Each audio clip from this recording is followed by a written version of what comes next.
Hello, friends. It's Miss Hawk. Hello, friends. It's Miss Hawk, and I am coming to you today with a St. Patrick's Day story to read. I'm dressed in my green. I have some shamrocks over my shoulder. So, top of the morning to you. We are going to read Celebrating St. Patrick's Day. A History, Traditions, and Activities holiday book for kids written by John O'Brien Jr. Celebrating St. Patrick's Day.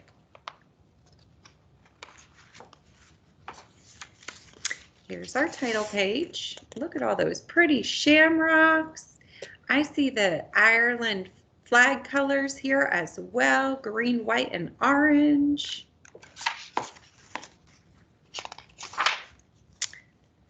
To the storytellers, singers, and songwriters across the world, poets and teachers all who carry on the bardic tradition and share our rich Irish heritage with passion, fun, and love. Thank you.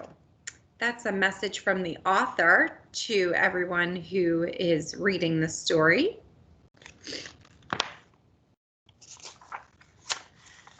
We have a table of contents page. I think all of you know what we do at the table of contents, right? It tells us what page we can go to find out more about these topics.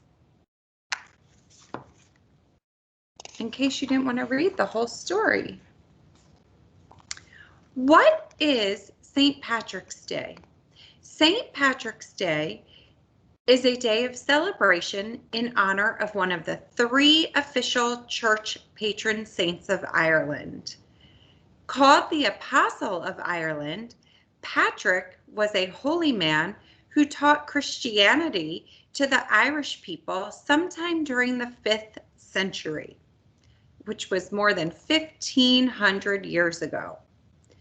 All around the world on March 17th, or the weekend nearest to it, people honor St. Patrick and observe St. Patrick's Day.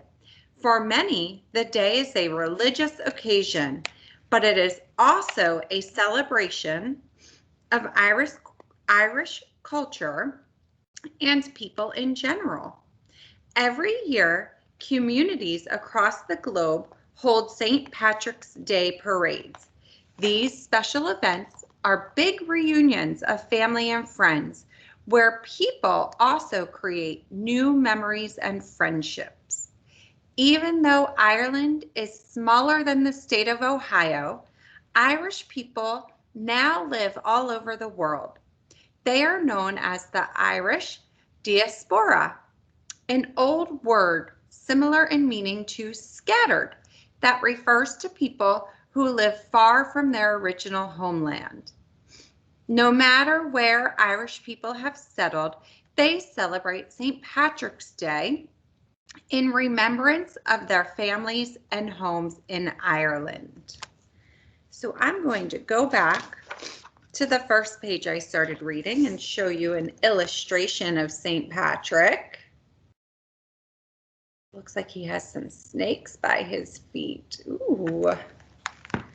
And then a little picture with the caption, more than 450 churches in the United States are named for St. Patrick.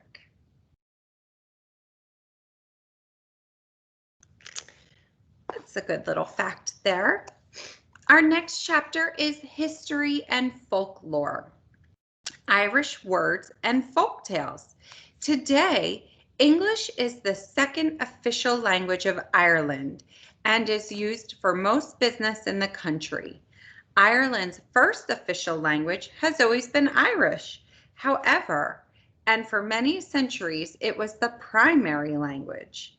In Ireland, people call that language Irish, but in the United States, it is sometimes called Irish Gaelic. And Gaelic is the English word for Gaelish, which means Irish in the Irish language. To this day, Many public signs in Ireland are posted in both English and Irish. Of the 2 million people who speak Irish today, more than 1.7 million live in Ireland.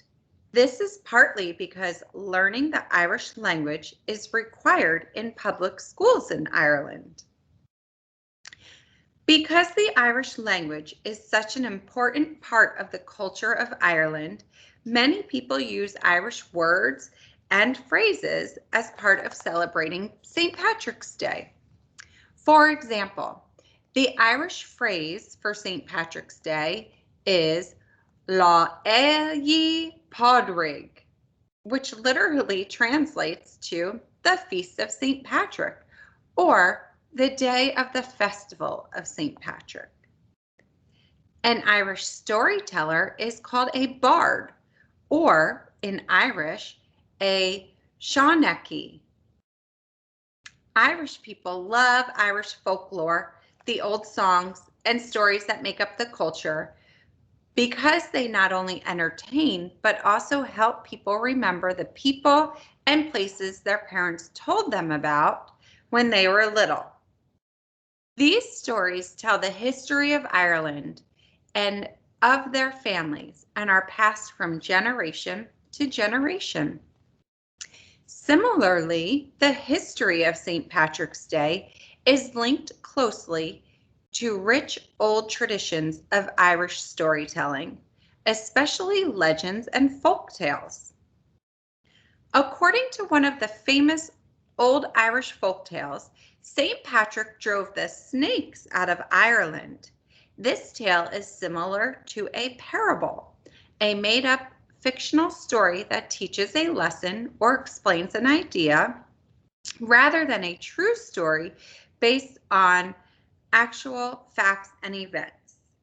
For example, the story includes snakes, even though Ireland was probably far too cold for snakes to survive.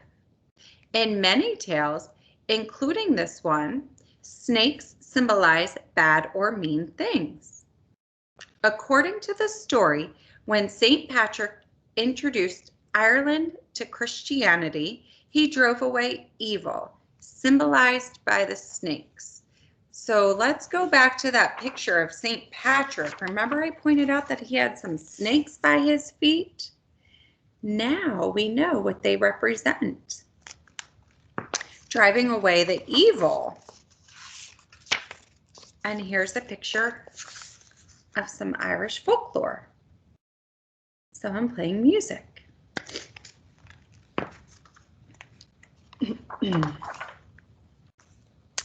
All right, so now we get to find out about Patrick's big stick and tall hat. Let's read on to find out. St. Patrick lived such a long time ago that we have no pictures of him. Our ideas about what he looked like came from stories written much later, many of which are folklore or legends. Because the ground in Ireland is often rocky, St. Patrick supposedly carried a special walking stick called a crozier. Patrick was also said to wear a distinctive tall hat called a mitre. The crozier and mitre are symbols of standing in the church. Because Patrick was a holy man who traveled throughout Ireland, many Irish folk tales and religious stories are about his walking stick. One legend says the top of the walking stick curled around in a circle instead of ending in a cross. Local folklore said Jesus gave the walking stick to a hermit to hold until St. Patrick arrived, which is why the stick came to be called the Bácail Isu, or the staff of Jesus. According to another legend, one day when Patrick was preaching, he placed his wooden walking stick in the ground, and by the time he was ready to leave, the stick had taken root and become a living tree. Oh my goodness, that would be quite a legend. Now we see and know the meaning behind the tall hat and the walking stick that St. Patrick carried. Okay. St. Patrick's nickname.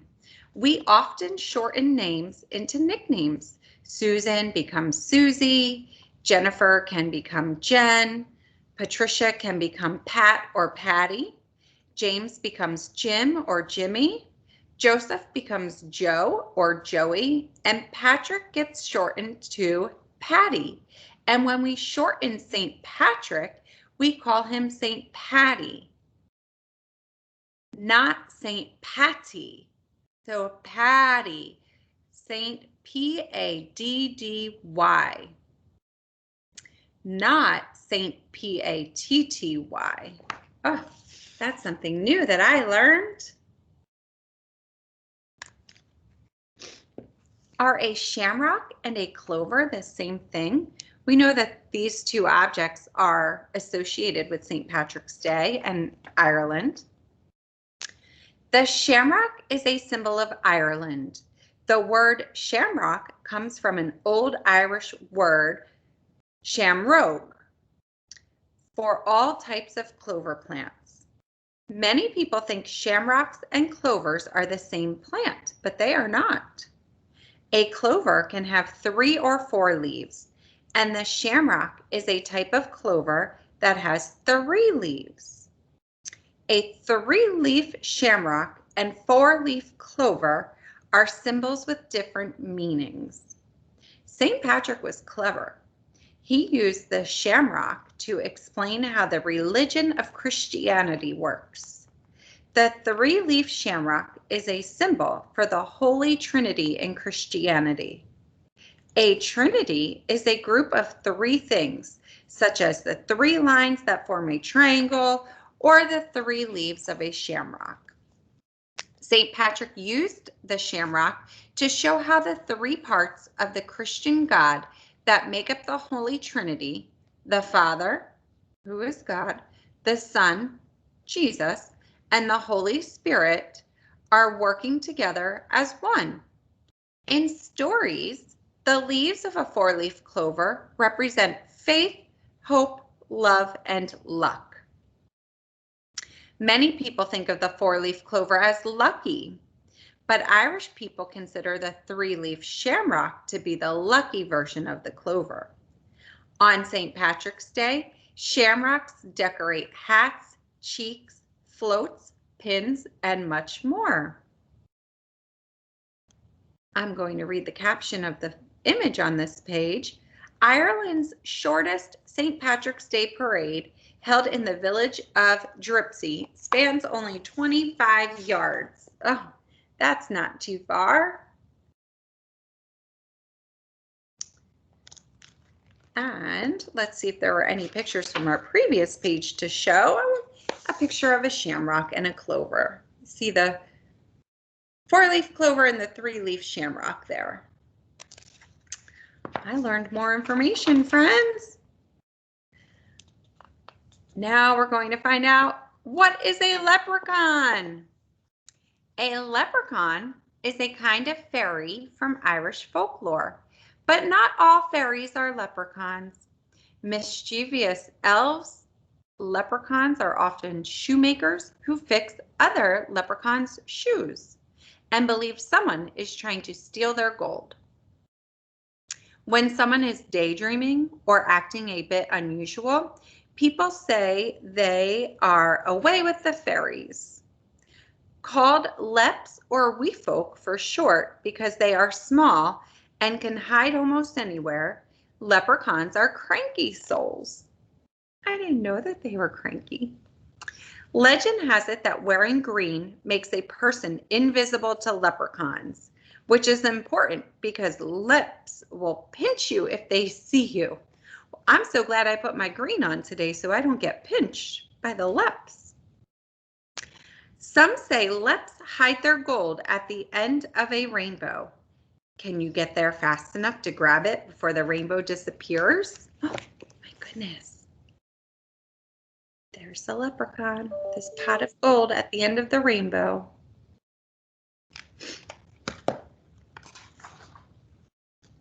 Preparing for St. Patrick's Day. Preparing for St. Patrick's Day is often as much fun as the holiday itself. Families put on Irish music and sing while they decorate their homes with crafts and ornaments such as leprechauns, fairy folk, rainbows, pot of gold, shamrocks, Irish flags, and green carnations. Adults make sure their kitchens are full of Irish treats to enjoy. In case the wee folk come to see how they are decorating, they also wear lots of green. Remember, the wee folk is the leprechaun. They're trying to keep them away. Another way to make sure leprechauns can't make mischief on St. Patrick's Day is to catch them in a leprechaun trap. I know. When I worked in a different school, my students would make leprechaun traps in their classroom for St. Patrick's Day. And here's the picture from these pages. We also had some naughty leprechauns come to visit the school and upset their classrooms. The students were quite surprised when they came into school that morning, and so were the teachers. It's quite a mess to clean up. What to wear? It's St. Patrick's Day, so of course people wear green. Will it be warm or cold that day? If it's cold, they bundle up with an Irish sweater and a tam o' shanter, which is an Irish hat that looks like a flat, round bonnet or beret. Other great choices are green shirts, socks, hats, gloves, jackets, and dresses. Ribbons and flags in the colors of the Irish flag are all great choices too. No matter what, the most important thing to wear all day is a smile. And we can see them in their Irish attire, their clothes. There's the hat that looks like the beret, some ribbons, and the Irish flag colors. How to celebrate. Many people who have Irish heritage were born in the United States, but their parents, grandparents, or even great-grandparents were born in Ireland and immigrated here. Their families in Ireland may go back to the time of St. Patrick during the 5th century or even earlier. And here's an Irish girl playing the bagpipes. They haven't mentioned the bagpipes or instruments yet. I wonder if that's coming next. You also don't have to be of Irish heritage to celebrate St. Patrick's Day.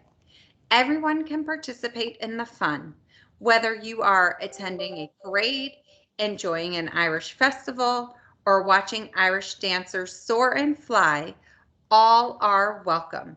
Everyone is Irish on St. Patrick's Day. That's like me. I'm not Irish, but I still enjoy celebrating and wearing green and decorating my house. Remembering St. Patrick. The Irish have observed St. Patrick's Day as a religious holiday for more than 1,000 years. Many people begin the day by attending church to remember how St. Patrick brought Christianity to Ireland. Then have a quick lunch with family or friends before going to the parade. The day is filled with traditions shared by the entire family, from the youngest children to their grandparents and parents. St. Patrick's Day parades. Watching the parade, waving to the marchers, and seeing family and friends make the day festive and fun. High school bands, floats, dancers, and different groups march together, competing with other groups to win first place for artwork, creativity, and fun. At the St. Patrick's Day Parade in Cleveland, Ohio, special shamrock pins engraved with the year are sold. Celebrators love a good luck charm they can show off proudly. Here's a banner, probably friends that are leading the parade.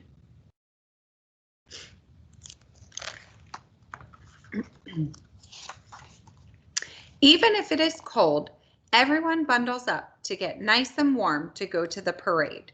They find a great spot to see all the marchers, floats, and bands, and while they wait, they can practice new Irish words.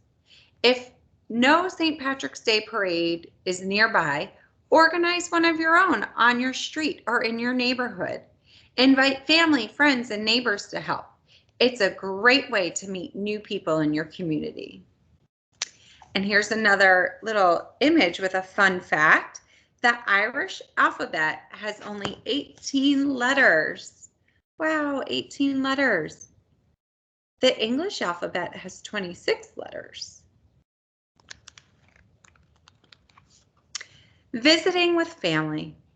After the parade and dinner, family and friends gather together, sharing songs, stories, memories, and lots of laughter.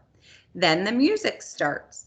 If people are just playing instruments casually and listening, it is called a session or a jam session.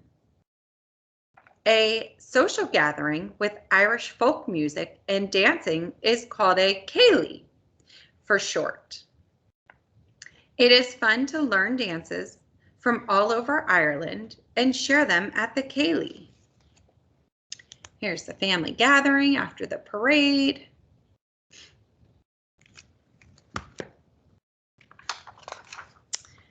Treasure hunts. Legend says a pot of gold is a treasure that can be found at the end of each rainbow. But rainbows are rare, so for St. Patrick's Day, people organize treasure hunts on their own. Brothers, sisters, aunts, and uncles, friends, and babysitters can all help plan a fun event for the whole neighborhood. They can use many different items, treasure chests made of small pails or flower pots painted black, gold-covered coins or candy, green lollipops, cookies, and cupcakes, or even a few shamrock seeds to grow at home in the days leading up to St. Patrick's Day. Once they have gathered all their treasures, parents and grandparents can hide them in the yard or around the house, and the children can hunt for them. That sounds like a fun idea, a little St. Patrick's Day treasure hunt. Around the world, St. Patrick's Day is a national public holiday in Ireland, but people celebrate the holiday all over the world, especially in the United States, which has more than 100 St. Patrick's Day celebrations every year. American cities including Boston, New York City, Philadelphia, and Savannah have held St. Patrick's Day parades since the 18th and 19th centuries.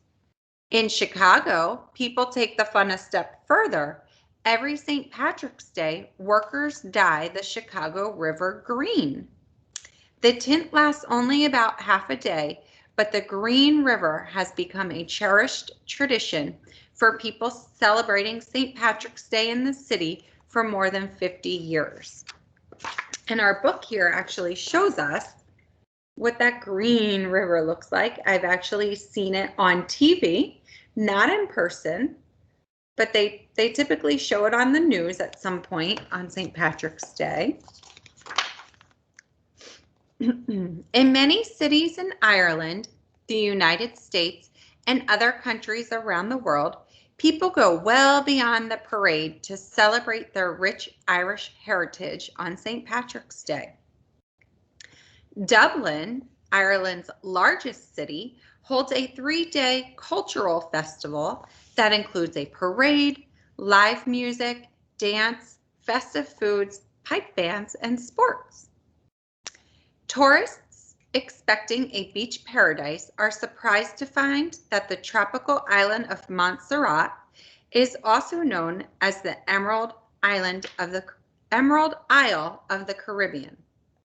First settled by the Irish in the 1600s, this small, vibrant island not only declares St. Patrick's Day an official national holiday, but it also has a shamrock for its passport stamp.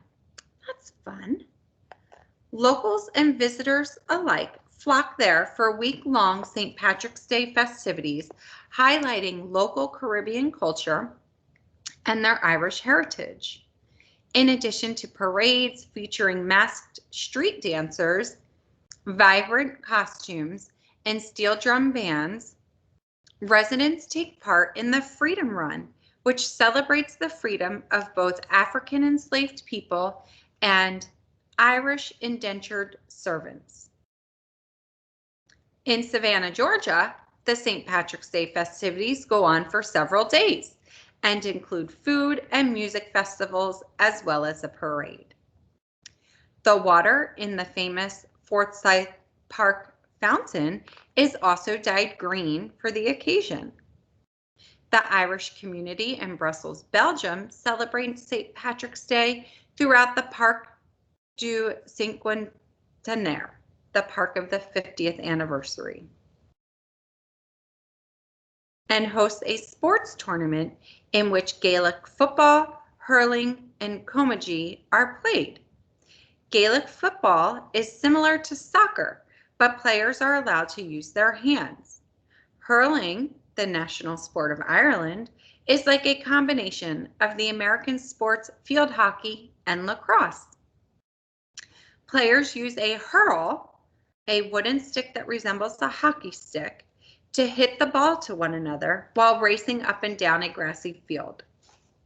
The ball is in the air most of the time, and players score points when they hit the ball between the goalposts. Camogie is the women's version of hurling. In East Japan, marchers gather at the East Shrine to kick off St. Patrick's Day. When the parade begins, the flags of Japan and Ireland fly side by side, and Japanese residents do jigs, play bagpipes, and dress up like leprechauns in St. Patrick. Hungry marchers continue to celebrate at an oyster festival. St. Patrick's Day has even been celebrated in outer space twice. While she was in orbit at the International Space Station in 2011, astronaut Katie Coleman played a 100-year-old flute owned by Irish traditional music legend Matt Molloy, a member of the famous Irish band The Chieftains. The Chieftains loved Katie's playing so much they put her music on one of their albums. In 2013, astronaut Chris Hadfield sent home pictures of beautiful Ireland at night from the International Space Station. Well, that is quite a fun fact. There is an image of Japan flying both the Irish and Japanese flag, like we read on the previous page. And then we have an image of an Irish man here giving us another fact. Did you know 14 dog breeds are native to Ireland? The largest dog in the world, not just Ireland, is the Irish Wolfhound. The smallest Irish dog is the Glen of Imal Terrier. And there's our image with our fun fact. There is a lot of information in this story. The city of Dublin. Located on the eastern side of the island, Dublin is the capital of Ireland and its largest city. The name Dublin means black water. In honor of Ireland's capital, more than a dozen communities in the United States are also called Dublin.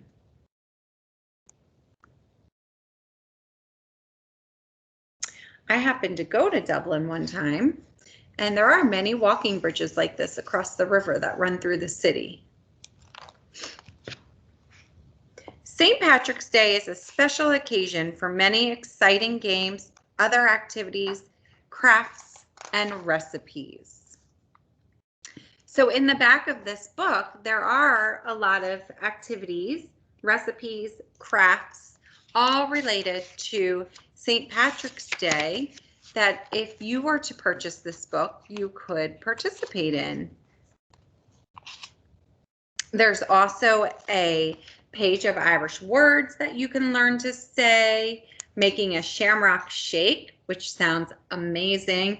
I know that McDonald's has them available for sale if you have a McDonald's near you, but I would love to be able to make one at home. And then there's also a glossary, which tells us the definition of some of the words that we saw throughout the book. And then additional resources about St. Patrick's Day that are included as well. We have a page about the author and the illustrator.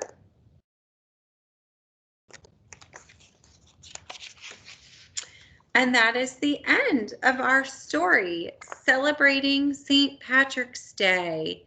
I hope you enjoyed the story, friends. This is Miss Hawk, the assistant principal for grades K through 2, and I had an enjoyable time teaching you all about St. Patrick's Day in Ireland.